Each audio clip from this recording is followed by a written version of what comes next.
What's up, guys? Welcome back to another video on the Fearless Nick YouTube channel.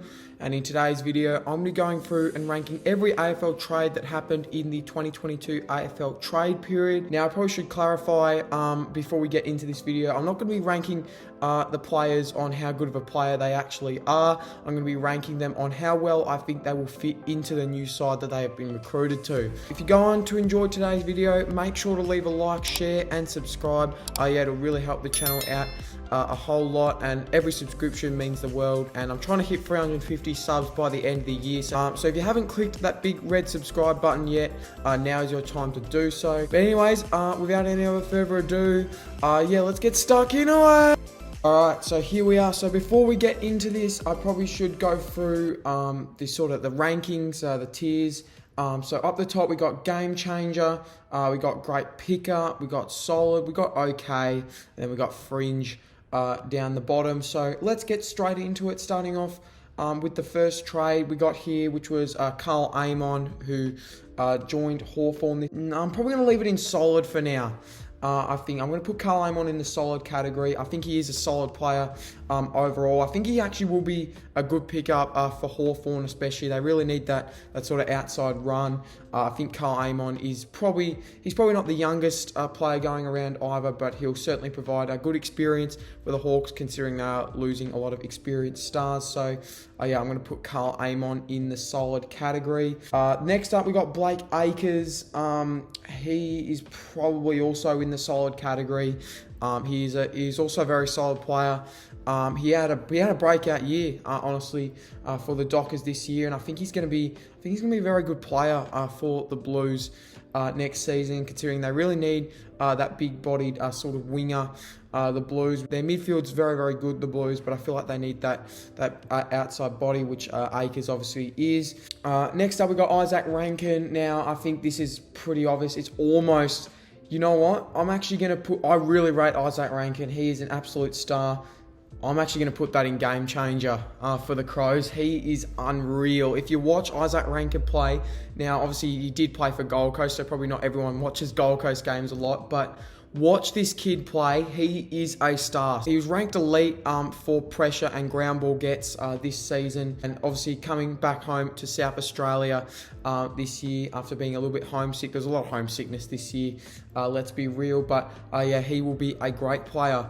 Isaac Rankin for the Crows next year. A great trade for Adelaide. I genuinely think that is a game-changing trade. Josh Dunkley's another one, probably going to be game changer as well for the Lions.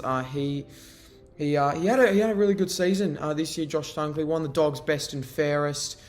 He is a tackling beast. He's a great. I think he really suits what the Lions need, that sort of bigger body to support guys like Neil, Zorko, Lyons, Berry, those McCluggage, those sort of guys. Apart from Lachie Neale, they got absolutely smashed in the contested ball in the middle of the ground this year in games. And I think Josh Dunkley is going to really help that. He's going to fill that hole very nicely. So I feel like that will be a game changer there for the Lions. Tim Taranto is probably another one. Obviously, as a Richmond fan, I don't want to sound too biased. Definitely great pickup. Game changer? Maybe. I might reshuffle at the end.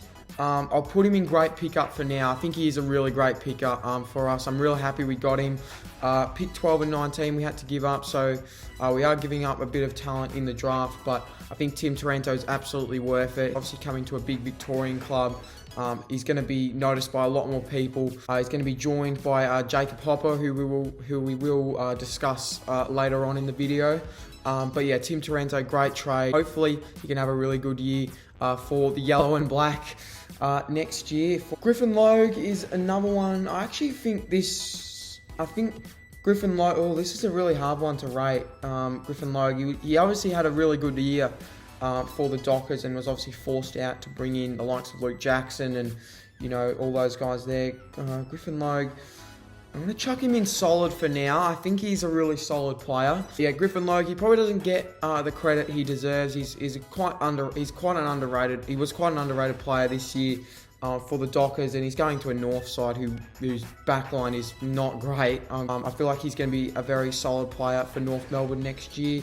Jack Bowes, now I feel like this one he's probably solid as well for the Cats. He's not a star by any stands. The fact they got him along with pick 7 in the draft, the Cats, after just winning the flag, is outrageous. I can't believe they did that. I haven't heard too much about Jack Bowes, actually. I've heard he's a fairly solid player. He can play off half back. He wants to play more midfield time. He's a fairly solid player, Jack Bowes. I feel like I'm going to say solid a lot in this video, but Jack Bowes, fairly solid trade as well there. Tanner Braun, probably okay. Okay for Tanner Braun. Obviously, he was a top 12 pick. Like I mentioned in my trade video, he was originally drafted by Geelong Falcons, wanted to go back home there.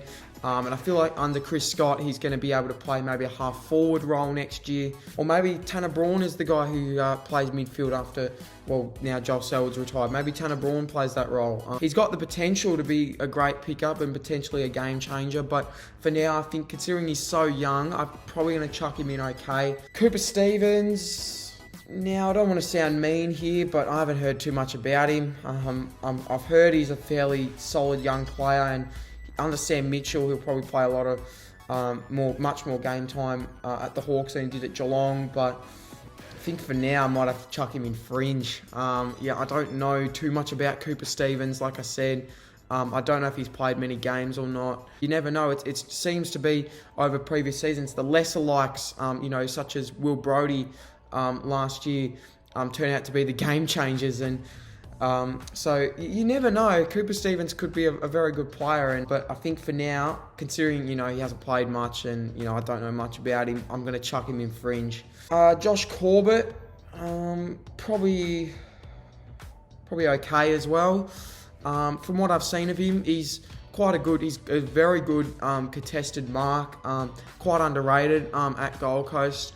I feel like he's probably not going to get as much game time at Freo next year, but you never know. With Rory Lobb leaving, there's potential for him to maybe play a couple of games.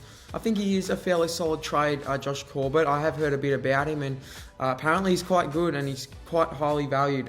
He was quite highly valued up there at the Gold Coast, so I'm going to chuck him in okay. I was originally going to chuck him in fringe, but now I think about it, he potentially could be an okay pickup for the Dockers. Next up, we got Zane Cordy. I've seen a little bit of him. He hasn't been too great. He had a bit of a shocking year this year for the games he did play. Borderline fringe. In fact, we'll chuck him in there fringe. Now, again, nothing against Zane Cordy. He could be, he could turn out to be a good player for the Saints. But for me, I just don't know how he gets into that St Kilda defence. He could just be for depth, and he might be a solid player in time, but I'm going to be chucking Zane Cordy in the fringe. Toby Bedford, I'm going to be chucking him in solid, I think. Considering the Giants lost Bobby Hill, they do kind of need that small forward, so I think Toby Bedford, from what I've seen of him, he's a fairly good young player, and I feel like he's got a lot of potential. So, but yeah, Toby Bedford, I'm going to be chucking him in the solid. Billy Frampton, probably okay. There's questions whether he'll probably make the side. He's probably in a similar boat to Josh Corbett. I've heard from a couple of Crows fans that he has pretty high potential and playing as a key back this year for the Crows, and potentially he'll probably play the same role at the Pies next year. However, like we see the Pies, they have a very stacked defence, so I don't know if he's going to be able to crack a lot of games next year. He might crack a few, but yeah, I'm going to be chucking Billy Frampton in the okay. Same with Francis. I think Francis is also in the okay category. Obviously, he's going to a Sydney side whose defence was actually pretty good this year, obviously barring Grand Final day. I don't think he played many games this year for the Bombers, so I'm going to be chucking him in okay. I think is fair for him. But again, depth is always good to have on your team. I think Aaron Francis could, like I said, potentially turn out to be a good picker or a great picker, but I think I'm going to be chucking him in okay for now. Now, here we go. Now we're moving on to some of the bigger names. Brodie Grundy. No, we'll keep him up there, actually. Game changer. Brodie Grundy, obviously, the D's will probably now, going into next year, have probably the two best rucks in the comp in Max Gawn and Brodie Grundy. That is going to be a scary proposition for opposition teams next year, and that, along with, they're going to be tapping it down to the likes of Oliver, Petrarca, Brayshaw, Harms, Viney. That is going to be very, very scary next year, and I think the D's, Brodie Grundy could be the reason Melbourne shoot back up into premiership contention once again next year. Potentially, despite losing Jackson, they might get even stronger with Brodie Grundy. So, yeah, that is a great game-changing trade there for the D's. Jack Gunston is almost a game changer for me as well. I really rate Jack Gunston. He's a very, very good player. He might be a little bit past his prime, Jack Gunston, but nonetheless, he's a very, very solid player. And I think Lions fans will be very happy to see him running out for Brisbane next year. I think that is a great pickup for the Lions. Bobby Hill, I think, will also be a great pickup for the Pies. He is an electrifying small forward with explosive pace and skill, and he knows how to find the goals as well. So, yeah, I've really rated Bobby Hill. Like I said, he's going to be a bit of a loss for the Giants. He's very, very exciting as well, and I think him alongside Jamie Elliott and Jack Ginnivan is going to be a very scary proposition, I should say. I'm going to be chopping Bobby Hill in the great pickup for the Pies. Jacob Hopper, I talked about him a little bit before. He'll be joining Tim Taranto at the Tigers next year. For me, I think he's a great pickup as well, considering it's a needs base. For Richmond, obviously, our midfield is starting to get a little bit on, but I think with the recruitment of those two, Taranto and Hopper, I think it's put us back in the premiership window again. I feel like Taranto's a slightly better player. I might have that wrong, but I'm very happy, like I said, with both of those players joining the club next year. I can't wait to see them run out for the Tigers next year. Next we've got Tom Mitchell. Now this is an interesting one because Tom Mitchell, well, for many other clubs, he'd probably be a game changer. But he's going to Collingwood, who have a fairly strong list, but he's probably still a great pickup. In fact, I don't think he's quite a game changer. Pies fans, let me know what you think of this. I think this is a very good deal. I'm going to put him in great pickup. I don't think he's quite game changer yet. I know he's a very good, very, very good player on his day. Tom Mitchell, obviously he's a Brownlow medalist. I don't know if he's quite a game changer. His disposals are elite, but he can get scored on a little bit, which probably puts him out of game changer. But yeah, nonetheless, still a very, very good pickup for the Pies. Next up, we got Lockie Hunter. Now, I thought he was a great player at his time at the Dogs. Obviously, had a bit of a down year this year, much like the Dogs. Then again, he's going into a Melbourne midfield who are stacked as hell. They've got Langdon, who already plays that wing role. So you expect Hunter will probably take the other wing role. He's probably a great pickup, I think, for the D's. Obviously, he's going to be a bit of a role player for the D's next year, obviously playing that wing role alongside Ed Langdon next year. But yeah, Lockie Hunter, I'm going to be putting that in a great pickup. Next up, we got probably one of the biggest trades during the offseason. We got Jason Horne-Francis, the number one pick from last year. The man I've said was going to be a North Melbourne captain in a couple of years has already left after one season. So yeah, that call looks great now, doesn't it? He's going to definitely provide a bit of spark for Port Adelaide. Obviously, the Power are not shy of young talent with the likes of Rosie, Butters, Dersma, Georgiades. They've got plenty of young talent on their team already. Port probably going to I'll chuck him in solid for now. I think he has the potential to be a game changer. Obviously, he was drafted as the number one pick for a reason. He's been compared to Patrick Dangerfield in terms of impact and skill. Yeah, it just all depends on how he fits into that Port Adelaide team, obviously with the likes of Wines, Boak. I think just because, he's still so young, I can't judge him too quickly yet. So I'm going to put him in solid for now. And I think I'm going to do the same with the next one, Jaden Hunt. Actually, probably solid or okay.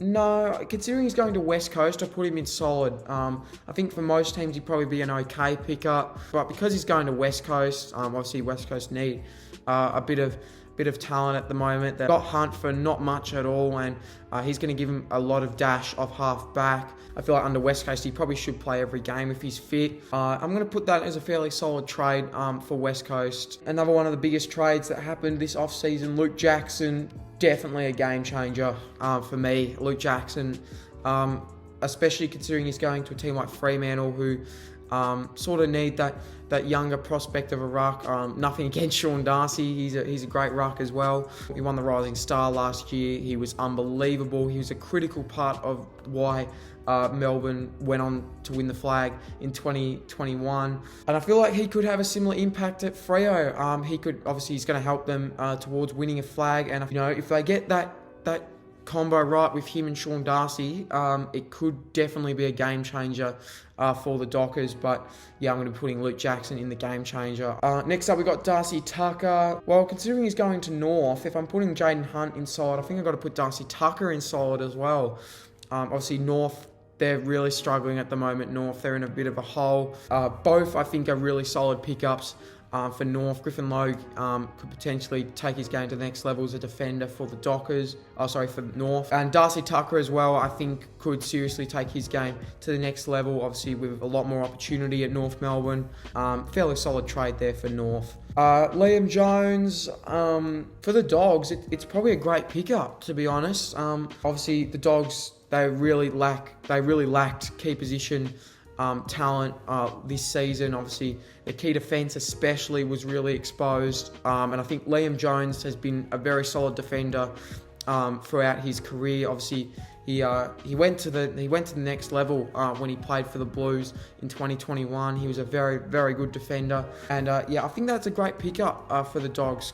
Junior Rioli, I think this is a fairly solid trade for Port Adelaide as well. Obviously got him along with Jason Horne-Francis. I think Junior Rioli, considering the likes of Robbie Gray retiring and Motlop retiring, I think he's going to be definitely a required player for the Power next year. He's probably going to play pretty much every game if he's fit. Hopefully he can blossom at Port Adelaide next year. Next up, we got Ben Long from the Saints. He's going to the Suns. Probably okay pickup for Gold Coast. It's probably not, Ben Long's probably not the name you get excited about, unlike the guys at the top there like Rankin, Dunkley, Grundy and Jackson. Probably not quite on that level yet, Ben Long, but he is going to a team like Gold Coast, who's definitely going to play pretty much every game at the Suns, whereas at the Saints he was sort of in and out of the side. He was medical sub for a few games, but I'm going to be chucking him in the okay category for the moment. Next up, we got Dan McStay, who obviously went to the Pies, originally from the Lions. I feel like this is a fairly solid, almost great pickup for the Pies. I think I might be being a bit harsh here, but I'm going to chuck him in the solid category for the Pies. I think he's a very solid player, Dan McStay. He was always the third tall at his time at the Lions, and I feel like he's probably going to be their number one or maybe number two behind Myercheck for the Pies next year. Definitely going to give him a lot more key forward presence. Definitely a solid pickup for the Pies next year. Will Setterfield, who went to Essendon from the Blues. We'll put him in okay. He might be an okay player considering he's going to Essendon, but obviously he's probably not in that Carlton best 22 when it's all fit and firing. But yeah, okay trade there for Essendon. Next up, we got Lloyd Meek. I actually think this is a fairly solid trade for Hawthorn, because I'm actually not sure who they have after Ben McEvoy. If they don't have anyone after Ben McEvoy, Lloyd Meek is definitely going to be their starting ruckman. And I think that is a fairly solid trade for Hawthorn. A bit of a needs-based sort of trade there for the Hawks. Next up, we got Ollie Henry, probably in the solid range as well. I think he's got definitely a massive potential to be a star small forward for the Cats next year. Obviously, we saw glimpses of what he could do this year at the Pies, obviously, but then again, like a lot of these players, not really fell out of favour, but just couldn't quite get the game time he probably would have wanted, and he'll probably be a decent player for the Cats in the coming years. But yeah, fairly solid pickup there for the Cats as well. Rory Lobb, Yeah, he's probably a great pickup for me. For the Dogs, I think obviously it's not often you find the 207 centimetre ruck / key forward. He had a great year forward. I think he was actually the Dockers' leading goal kicker. I might have that wrong, but I think he was their leading goal kicker this year for Freo. I feel like that will be a great pickup for the Dogs if he does find consistent form wherever he plays, ruck, forward, or wherever. I think that is going to be a great pickup for the Dogs. Next up, we got Jaeger O'Meara. I feel like, and for me, considering what they only had to pay the Dockers, I don't think they had to pay much. I think that is going straight to great pickup with David Mundy going out. He's going to provide that little bit of experience to obviously a very young Fremantle midfield of Brayshaw, Sarong, and Brody and all those guys. He might play a bit of wing and a bit of half forward, but he could be a great pickup for the Dockers. Next up, we got Josh Schache. Probably okay. I think he's going to be a bit like Sam Wiedemann was at the D's. He's probably going to have to bide his time, obviously, with the likes of Ben Brown and Tom McDonald coming back into the side next year.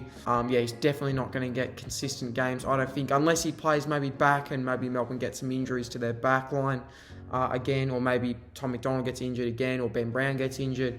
He might play consistent games. But for me, that's the only way I really see Josh Schache playing consistent footy for the D's next year. But I'm going to put Josh Schache in the okay tier. And the last trade we got Sam Wiedemann, who joined Essendon this off-season.